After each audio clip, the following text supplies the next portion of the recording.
CJI Chandrachud की विदाई के बारे में आप क्या कहना चाहेंगे? आपने बहुत अच्छा सवाल किया है। सुप्रीम कोर्ट से सीजेआई चंद्रचूड़ जी की विदाई हुई। आज उनका आखिरी दिन था। उन्होंने अपने 4 दिन के कार्यकाल में अनेक निर्णय भी दिए।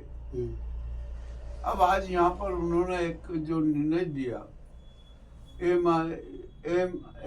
AMU के बारे में, अलीगढ़ मुस्लिम विश्वविद्यालय के बारे में। अब यहाँ पर एक बड़ा सवाल खड़ा होता है। उन्होंने जो निर्णय दिया वो भी अपने आप में विचित्र हुआ। ये कि उन्होंने अपने निर्णय में लिखा कि AMU की अल्पसंख्यक दर्जा कायम रहेगा, स्थायी रहेगा। बड़ी अच्छी बात है, उन्होंने एक अच्छा निर्णय दिया। किंतु अपने इस निर्णय के साथ ही उन्होंने एक और नई बात जोड़ दी कि ये जो मैं निर्णय दे रहा हूँ इसका अंतिम रूप एक 3 सदस्यीय समिति देगी, जिसका कि उन्होंने गठन करने की घोषणा कर।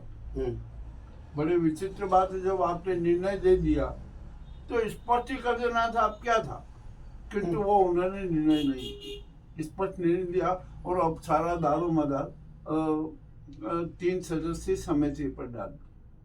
और यूं भी देखा जाए तो सीजेआई चंद्रचूड़ जी की विदाई बड़ी फजियत भरी रही।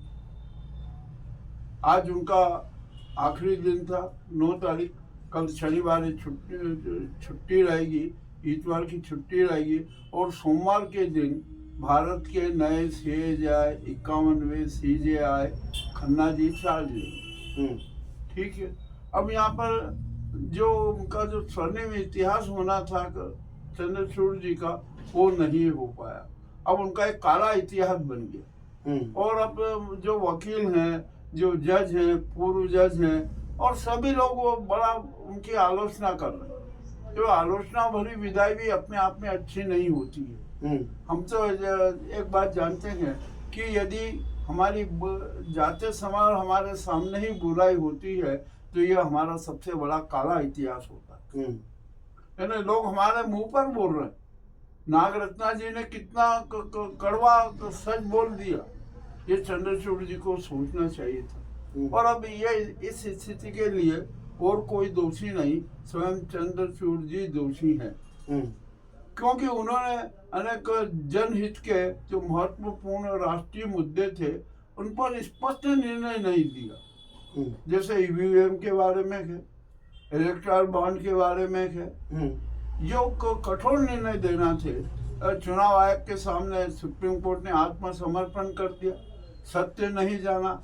चुनाव आयोग ने झूठे हलफनामे दिए, झूठ बोला, उस पर कोई कार्रवाई नहीं की। और आखिरी बार जब उन्होंने अपने निजी गणेश पूजन में CM मोदी को बुलाकर सबसे बड़ी गलती की, इसके कारण भी उनकी बहुत बदनामी हुई और लोग बड़े विरोध में आए।